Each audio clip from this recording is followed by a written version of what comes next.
Bienvenue sur Étoiline Inès TV. Si vous êtes encore nouveau ou nouvelle sur notre chaîne, n'hésitez pas de vous abonner massivement, aimer nos vidéos, commenter et partager. Chez Étoiline Inès TV, c'est la qualité, la différence et la vérité. Mokili kokamwa bandeko mokili nde makambo. Balobi tambola mokili bandeko nanga omona makambo pas possible. Mokili ezobandisa bandeko nangai. Mokili ekomi pasi, mokili ekomi kosala mutu pasi pas possible. Salut chers Bouchou, salut chers abonnés, salut chers connaissances, salut surtout les amis de Étoiline Inès TV. J'espère que vous allez bien. Quant à moi, je suis bel et bien super bien par la grâce de Dieu.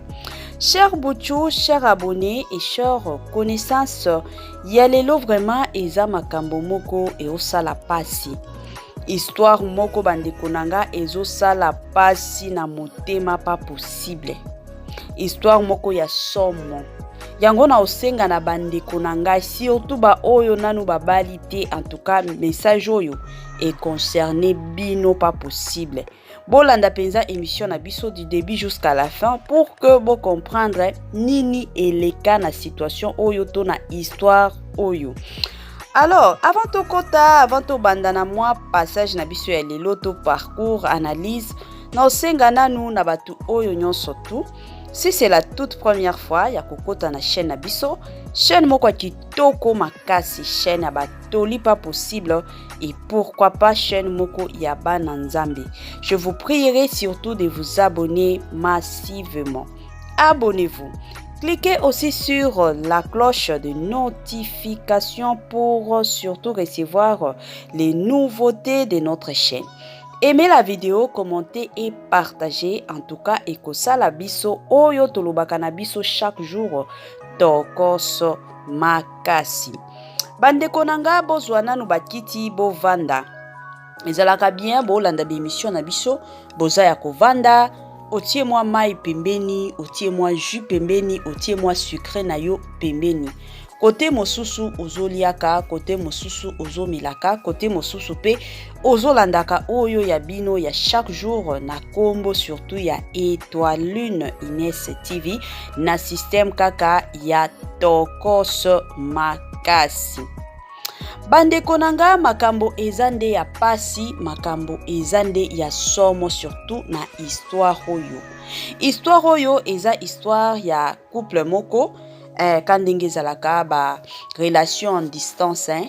Donc moi si azane na poto to mobali azane na poto soki moko na bango azane na pays ale baye kolingana quand ndenge ezalaka yango ememi kao moko pas possible. Yango moi toli ya muke ezalaka bien na relation nyonso amoureuse ndeko nanga ya mwasi to ya mobali olingi okota tuna nanu volonté ya nzambe. Est-ce que nzambe amona yo na relation wana to amona yo te? Bandeko nanga boyoka émission oyo. Bobo sana pete kotia ba j'aime, bobo sana pete ko partager vidéo oyo, bobo sana pete kotia ba commentaire na bino, ba conseil to ba suggestion na bino e ko sala biso kitoko mingi makasi. Histoire oyo eza ndenge nini bandeko nangai? Histoire eza boye. Eza na bandeko na biso mibale bango nyonso mibale baza ba congolais. Bango nyonso babando vanda pays moko kana Congo na biso e ko sala ke mobali ayaki ko voyager. Tango a voyager ali bayebana kina mwasi te me bazaki pays moko ba congolais nyonso bango mibale. Tango mobali ayeki ko voyager donc famille na bango esalaki ke no mobali a voyager. Ayeki ko voyager wana bino moko boyebi ba Facebook oyo to postaka ba photo tout sala kabisala sala siko mobali akendaki na ye Canada. Tango akomi na Canada ye pe afongoli compte na ye ya Facebook. Chaque jour abando kota azotia ba photo na ye, azotia ba photo na ye et ko sala jour moko kandenge YouTube et Facebook plutôt a proposaka ba profil ya batu. Aye ko proposer profil ya ndeko na biso ya mwasi. na kombo ya Julienne. Bandeko na ngai, tango ka mobala moni photo en tout cas asepelaki. Alobi mwasi aza kitoko natinda nanu demande d'amitié. Aye kotinda na Facebook ndenge salaka. Tango atindi après 2 jours, Julienne wana aye ko répondre, aye ko accepter demande d'amitié ya mobali wana. Ali bakomi na bango kosulula na ba messenger. Ayebisi mwasi ke oza mwasi kitoko na moni ba photo oza wapi, mwasi pe a expliquer ke naza na Congo, naza na quartier boye kandenge makambo etambolaka. Bandeko nanga mobali asengi alobi ke est-ce que okoki kopesa nga numéro na yo ya téléphone, naza na posa to bando sululaka na ba WhatsApp ke ba messenger parce que on se connectaka tellement rarement. Moi si pe alobi pas de problème, apesi numéro bakomi kosolola na ba WhatsApp. Bazaki ba ami à Facebook ale bolingo ekomi kokota jusqu'à ce que un jour mobali aye kwa voué moi si ke nalingaka yo, naza na posa na bala yo, nga naza na poto na Canada, naza na posa na bala penza mwasi oyo aza na Congo. Moi si pe alobi OK, pas de problème. Garçon pe apesi ba adresse nyonso kandenge zalaka ya epai na bango pour que mwasi abando visiter ka famille na bango. Mwasi pe azwi ba adresse abando sala ba jour mosusu omonaka aleki epai ya bon mobali bien ke nanu babala ki ete mais abando le kaka talaka biso basi to lenge la kalibala soki ka mobala proposer surtout mobala za na poto donc makanisi nyonso déjà ozomi mona na poto okoti déjà na ndako ya libala. De ndeko na biso Julienne azaki na pure camarade na ye, pure balobaka penza pure. Aye ko proposer, aye ko expliquer makambo nyonso tu ya mobali, apesi na kombo mobali, aye bisi pe camarade na ye ke mobali nanga azalaka na poto akoya to balana. Bandeko ki motema mabeka ndenge tambolaka yango dans la vie kosalela mutu confiance te. Batu o to tiaka penza ke onde penza proche nanga nde batu o babomaka biso ezalaka bongo. Bandeko nanga boyoka sikoyo makambo pure camarade na ye, camarade ya bando ebenga ami intime na ngai, akomi ko benga ye ndeko na ngai.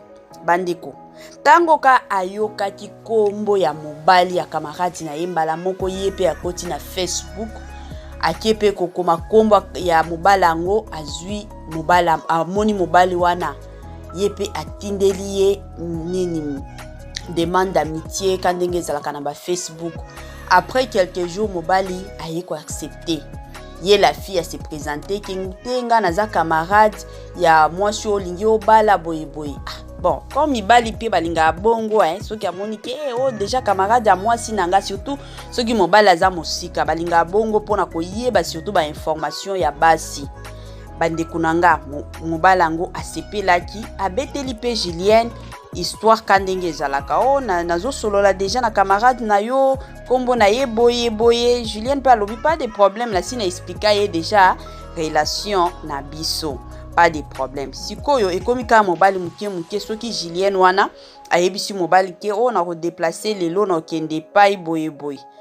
Mobali akondima na eke kende mais a retourna camarade na ye koyebisa Julienne te est-ce que ya solo place alobaki ki azokende akende to azokende kutana na mibali. Na ebandeli wana camarade na ye abandolo bana ye nyonso ba vérité akoloba na ye ke non azokende tala soki camarade to bazana feti kandenge ayebisaki yo. Donc na ebandeli tout allait bien.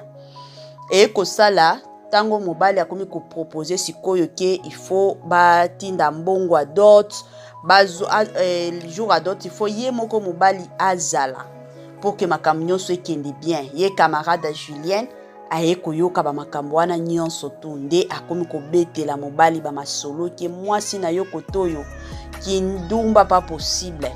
Alongola déjà bazemi na bazemi donc ba makambo moko akomi kokosela camarade na ye ebele bandeko na ngai nde aye ko proposer pe mobali alobi comme ezabo soki olingi nga en tout cas nga na assurer yo ke na ozwa soin na yo kitoko na ozwa penza soin na yo kitoko.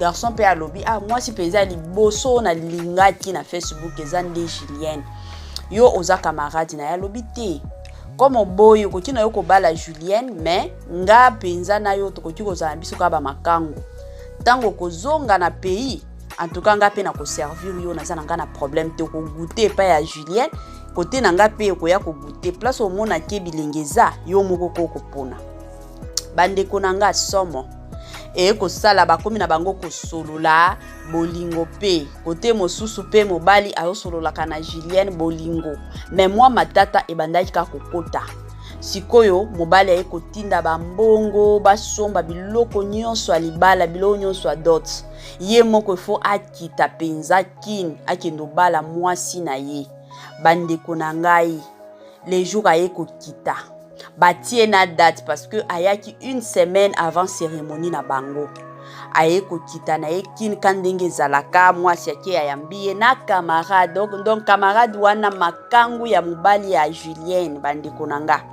bake pe bayambi mobali ti mobali akendaki na ye na ndako moko abandaki kolue parce que aboyaki na ye ba makamba ba flete aboyaki na ye aboyaki pe kovanda epai ya famille na ye aboyaki alobiki non na ovandaka place moko babande olue ale ake kovandaka kuna nzoka le jour où Julienne azokende otala mobali na ye te camarade abande okende donc ezalaki bongo sikoyo ye kosala ke dot il fallait esalama samedi wana talaka ndenge ezalaka bazolamba mwasi sikoyo asombaki biloko nyonso mais abosanaki na ye soutien gorge kandenge ezalaka talaka mikolo mutu nyonso tout soki alingi alata ifo mamakam nyonso ezala vraiment sur place bandeko nde alobi comme na okende kosomba soutien na nga comme ça na lekepa ya mobali natala ye nanu komba koya dans les après-midi alors natala ye nanu mwa mbangu epi na zonga bandeko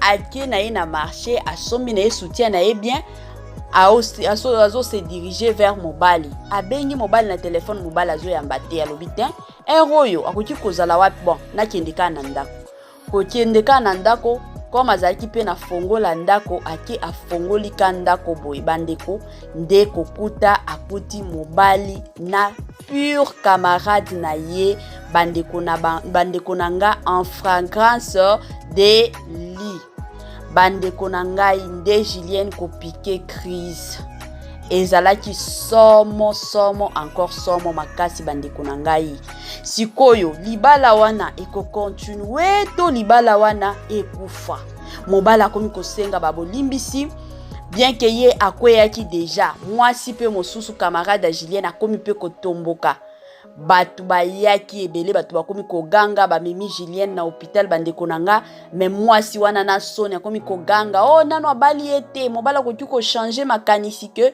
lelo jour à dot ake kopesa biloko epa na biso balobaka homme marié soki asi abali mais il fallait abala lelo donc décision ya suka ye moko nde ya ko définir yango lelo yango bandeko na nga moi histoire ya muke kaka na lingaki na partager na bino surtout ba jeune fille ya lelo ebele ya batu lelo to mona bakomi kosalela ba camarade na bango confiance ya makasi koleka kutu ata Nzambe omona batu mosusu makambo na ye nyonso non aza pur camarade nanga ami d'enfance nanga tokola na yeye penza ndeko nanga bamasolo nyonso na oyo babimisaka te omona bafi mosusu lelo bakomi kobimisa yango tomona batu mosusu bake kokota na ba maison pona osimbela ba camarade na bango kisi babwakela bango ba maladi batu mosusu kuto omona ta solo mutu mosusu penza soki aleki kaboyi tala odeur ya mabe omituna mwasi to ndenge nini nzoka eza nde maladi babwakela ye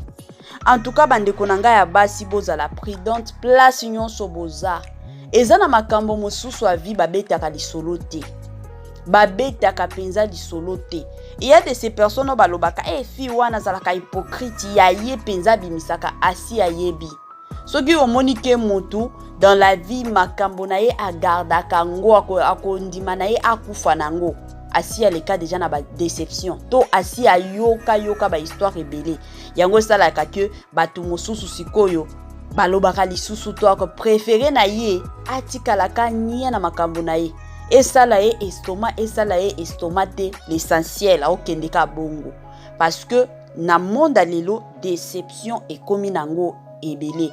Bandeko nanga histoire oyo ete ya biso. Ete ya biso ezala basi o nanu babali te ata basi o babali.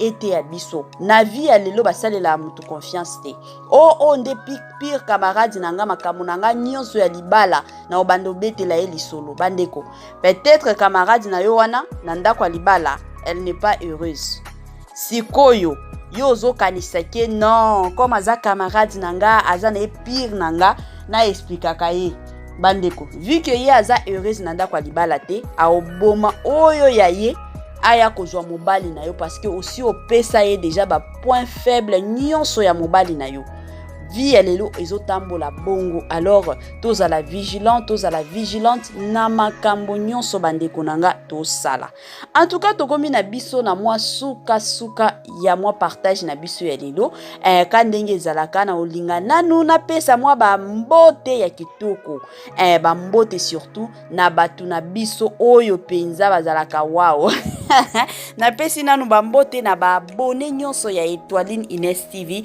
en tout cas bambote na bino place nyonso bozolandaka biso topesi bambote na ye moko Francis NM ye penza alela ba émission na biso alandaka biso de près ezalaka bongo topesi bambote na biso na ye moko Linda Bukulu ya balinda mama leki ya bana pourquoi pas Louisa Niclette depuis quelque part wana topesi bambote na ye moko madame Kiyong depuis Turquie na système moko kaka ya bien makasi topesi bambote na biso na ye moko Julia Mananga depuis Angola et pourquoi pas Pasika Logi depuis Lubumbashi en tout cas bandeko nanga tokomi na biso na mwa suka ya partage na biso botiela biso ba j'aime ba commentaire pe partage et kosunga biso mingi makasi bye bye la famille et à la prochaine.